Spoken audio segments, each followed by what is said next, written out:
A hit squad, a murder, a phone call and the words, "Tell your boss." The latest on Jamal Khashoggi's murder. The question now, who is the boss? Is it Saudi Arabia's Crown Prince Mohammed bin Salman? This is Inside Story.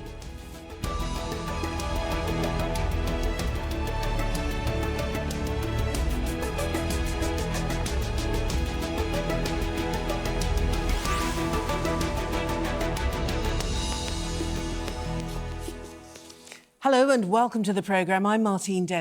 Tell your boss, words reportedly used by one of the Saudi hit squad Turkey says killed Jamal Khashoggi. Words recorded in a phone call immediately after the journalist's murder. US intelligence officials believe the boss is a reference to Saudi Crown Prince Mohammed bin Salman. The New York Times has received a transcript of one of the recordings released by Turkey.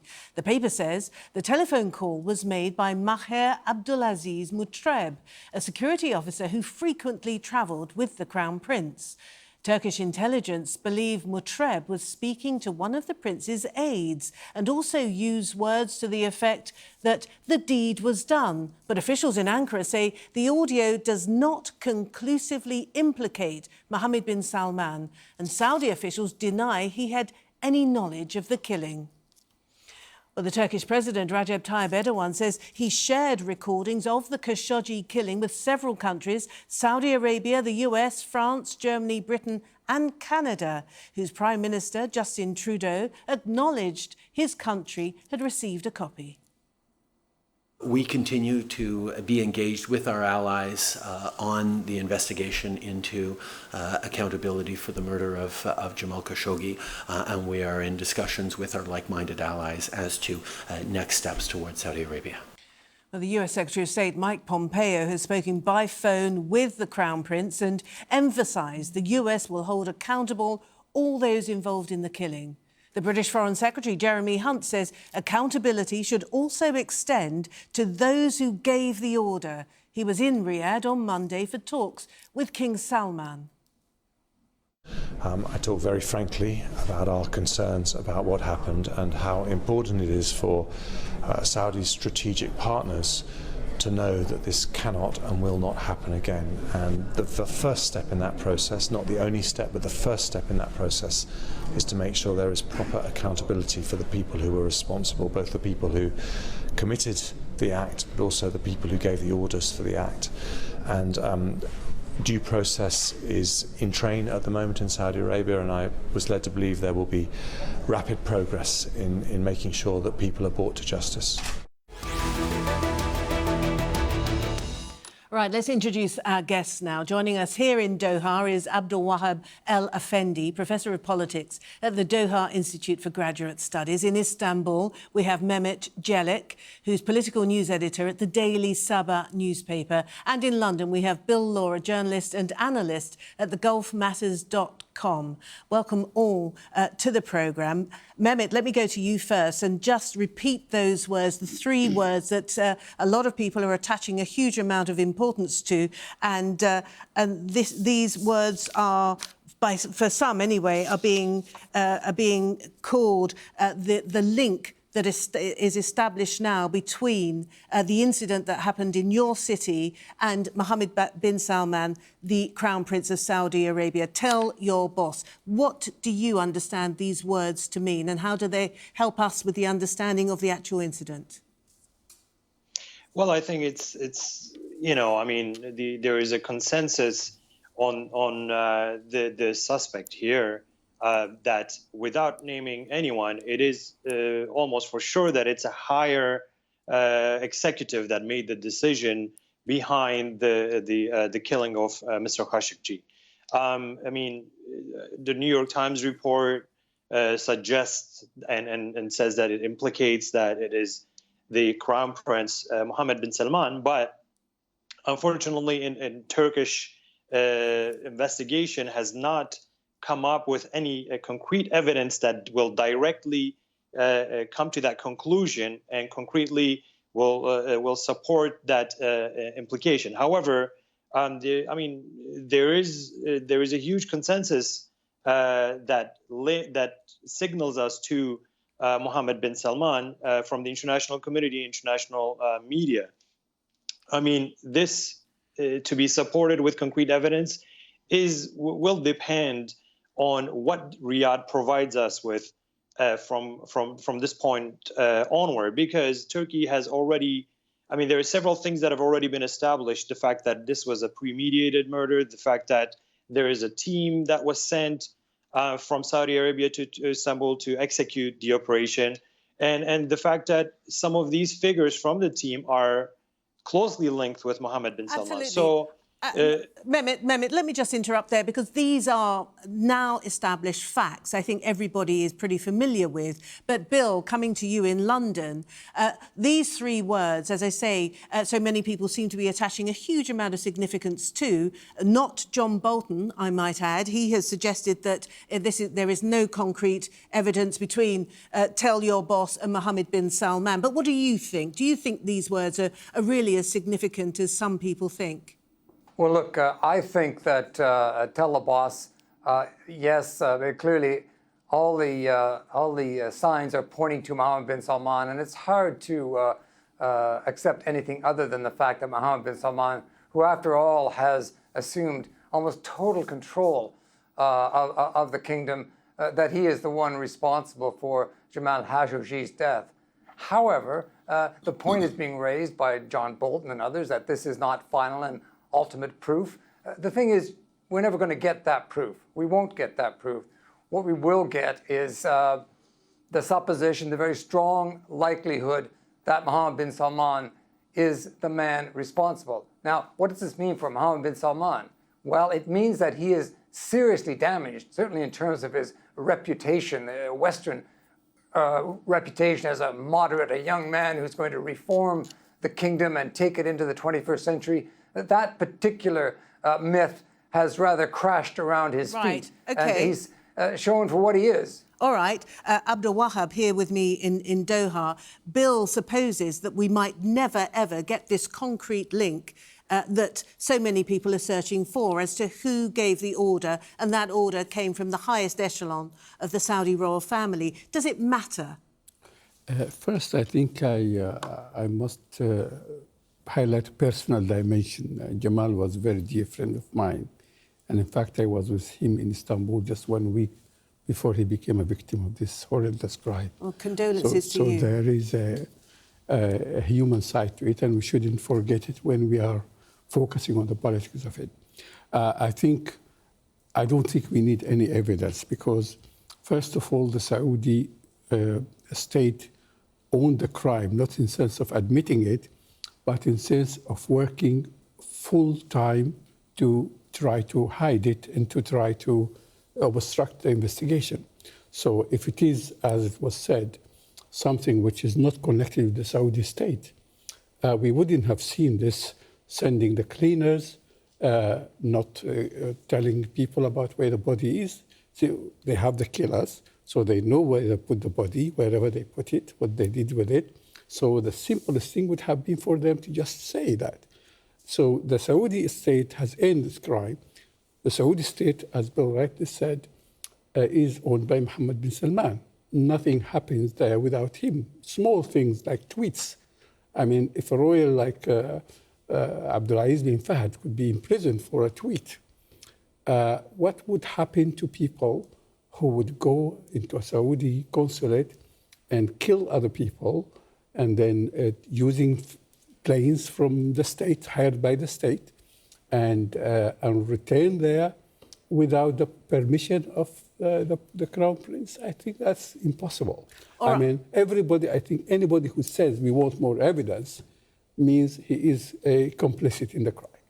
And coming back to you, Mehmet, in Istanbul, so President Erdogan and the Turkish authorities are maintaining this drip-feeding effect of information. To what end? Why is Turkey providing the evidence in this way and using in particular your publication to highlight it and to publicise it? And how much more does President Erdogan actually have? Well, I think the fact that Turkey has carried this communication strategy I think it's significant because Turkey keeps the matter alive. right? In international affairs, I think things get consumed very quickly, particularly when it comes to issues like killing of the journalists or critical figures. I think the fact that President Erdogan has turned this into an international issue and kept it that way rather than turning this into an issue between Turkey and Saudi Arabia is, I think, it's a good thing that he has done it this way, because now the issue is being talked, the issue has turned into an international issue, and it's being kept that way. The evidence is being communicated as it comes and as it is revealed. I mean, this is a very complicated issue, as you know. So it is not something that will be handled as a simple criminal investigation, and the evidence will come out, and it will all be Why is it so complicated? Why is it so complicated, Mehmet? It's quite a clear case. We now, most of us now know, it's quite a clear case of an atrocity having been carried out in the Saudi consulate in Istanbul, and the disappearance, and we believe the torture and the killing of a significant Saudi critical voice. So why is it so complicated? Why is the Turkish authorities not prepared to lay everything out on the line? I don't think it's about that. I think it's about the fact that something as simple as where the body is not known at the moment, and the answer is in Riyadh's hand at this point, not the Turkish side. Turkey has been delivering the information to the international community as it becomes available. Turkey has kept the matter alive, and Turkey has turned this into an international issue. To put pressure on Riyadh so that there is answers. I mean, the simple things as where the body is, the answer is in Riyadh right now among those 15 or 18 people who are detained. It is complicated because we're not able to get answers from those people. And it is Riyadh that is keeping this information away from the international community. It is complicated because it was, it happened in the consulate in Istanbul. So there is an international law dimension to it as well. But at this point, all the answers, I think, there's two dimensions. All the answers are, first of all, in Riyadh's hand, if we look at it from a criminal investigation. Secondly, is the investigation coming to an end at this point, or whether or not the investigation is actually going to begin at this point is what we need to ask. Because if the investigation is coming to an end, then there must be someone who will be held accountable for this crime. Absolutely. But if the investigation is actually is beginning right now, I think will also depend on who is the actor behind this decision making. Coming to you, Bill, in London, Jeremy Hunt, the British Foreign Secretary, becoming the first British minister to visit Riyadh since this horrific incident, says that due process is in train at the moment in Saudi Arabia, and that he was led to believe that there will be rapid progress in making sure that people are brought to justice. Do you believe that's true? Well, I think that plays for public consumption. I don't think that anybody thinks that the Saudi judicial system or the investigative system is going to deliver a fair and open and true account of what happened to Jamal Khashoggi, a brave and very generous and very noble journalist who was callously, brutally murdered. To go back to the issue of how Turkey has played this, I think it is actually quite a simple situation. The Turks have the evidence. They've chosen to drip it out, and you can say that's effective in terms of keeping it in the public domain. But it's also very effective for President Erdogan as a pressure tactic to play on Mohammed bin Salman. And I think that his efforts have been designed to cause maximum damage to Mohammed bin Salman's reputation, indeed perhaps even to try and force him out. I don't think he'll achieve that, but in terms of damaging his reputation, yes, profoundly damage his reputation. And I think the Saudis now are very much looking at solutions to keep him in place, but to rein in all the power that he has so recklessly abused, really, in terms of what he's chosen to do and how he's chosen to go about doing it. All right. He is a reckless, dangerous man. Let's, Abdelwahab, let's look a little bit more closely then at the Saudi response to this whole controversy, because it does appear, doesn't it, as though the Saudi royal household is rearranging itself. Not, I think, in any meaningful sense. I think there has been rumors and stories about Ahmed being brought in, Prince Ahmed bin Abdulaziz, sharing power. But I think the way it has happened is that bin Salman has done a couple of coups, actually, not only one coup. The first one against Abdullah and his heirs, where they took power, he and his father. And then the other coup against the other princes who were put in the Ritz or prisons, and some of them killed even, and the business community. And he also took over the whole military apparatus and built some of his. So any illusions about attempts by other royals or by anybody inside to remove him at this moment is, and he has established a reign of terror in the kingdom. I mean, everybody who opposes him just disappears. So I don't think, but he might, I think, with the help of Israel and other friends, tries to ride the storm, because I think what Turkey has done, probably inadvertently, is to turn this into an international and also into a humanitarian issue. Well, Mehmet says that that's a deliberate attempt on the part of President Erdogan. I think you can be deliberate, but it doesn't happen. I mean, this seems like a human wave. I mean, this is not a media thing. You go to any person now, go out in the street here, ask the tea seller or anybody, and they will speak to you about Jamal Khashoggi. My grandmother, everybody is speaking about this issue. So the issue at the moment is become an international human, and the pressure, I don't think bin Salman has any reputation to be damaged. Everybody knew he was a thug, but everybody was also afraid of him and his money, the way, for example, he dealt with Canada. I mean, now you see even the Europeans are so afraid. When they make a statement, they make it collectively. Absolutely. None of them want to say it by himself. Bill, come back to you, because it does seem very much as though everybody, the international community, is there. They're being rather muted in their responses, aren't they? It's almost as if they're treading on eggshells, and it's almost as if they're waiting for the US to take the lead. Is that the case, do you think? I mean, how much of an affront has this ghastly crime been to the international rule-based order? Well, I think it's been a huge affront, clearly, and it's appalled and repulsed politicians and people everywhere throughout the world. Washington is a key player in what happens to Mohammed bin Salman, and the fact of the matter is that Donald Trump is very anxious to keep Mohammed bin Salman in place. Why is that? Well, first of all, there's the peace process that Jared Kushner and the Netanyahu regime and Mohammed bin Salman have cobbled up. It's a terrible offer to the Palestinians. There is an effort to drive that peace process down their throats effectively. He wants to keep this alliance against Iran cooking, as does Netanyahu. And of course, there's the issue of oil.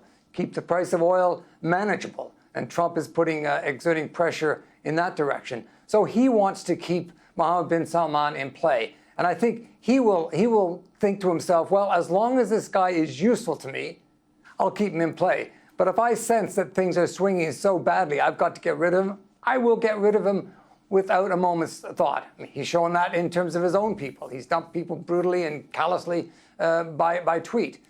He won't cut MBS loose by tweet, but I think if the situation deteriorates, then perhaps he will look at letting him go. However, as I said earlier, I think Mohammed bin Salman will be able to ride this situation out. I really do. Right. With his powers somewhat curbed. Mehmet, President Erdogan has been very, very careful, hasn't he, to direct his comments, his accusations at the Crown Prince and to almost insulate King Salman. He doesn't want there to be a complete overhaul of the Saudi royal family, but would he be satisfied if Mohammed bin Salman is sidelined but basically stays in post? I don't think Turkey wants to bring this situation into a matter where the whole blame game will turn into Turkey, affected the situation and Mohammed bin Salman was let go. I think Turkey wants this to naturally happen as a result of the Khashoggi case. But I just wanted to add to our previous guest's comment. It is true, Mohammed, with regards to, I agree totally with regards to Donald Trump effect. I mean, Mohammed bin Salman's aggressiveness, the fact that he's not very experienced in the international arena as opposed to some of the other leaders that he's competing with, makes him a very vulnerable partner for Saudi Arabia. And that means a lot more dependence on Saudi Arabia, on the United States and Israel. So the whole situation makes him a partner that is, very easily controlled in the region. So the whole whether or not he will be replaced by the United States, I think the fact that he is seen as the father of that so-called Vision 2030, that means there is an investment made on him. And this investment is not a short-term investment. And Abdelwahab, if indeed the person who gave the order for this crime to be committed is never truly revealed, the legacy of your friend Jamal Khashoggi, ironically, could have really, really big impact, couldn't it? For instance, the war on Yemen has come under much, much closer scrutiny. The blockade against Qatar is now being looked at, apparently with a certain seriousness by the Americans at least. I mean, there's been the end of the US refuelling of Saudi fighter jets. So this is having quite an impact, isn't it, way beyond what happened in the consulate in Istanbul on October the 2nd. Yes, as I said, this is like a tsunami.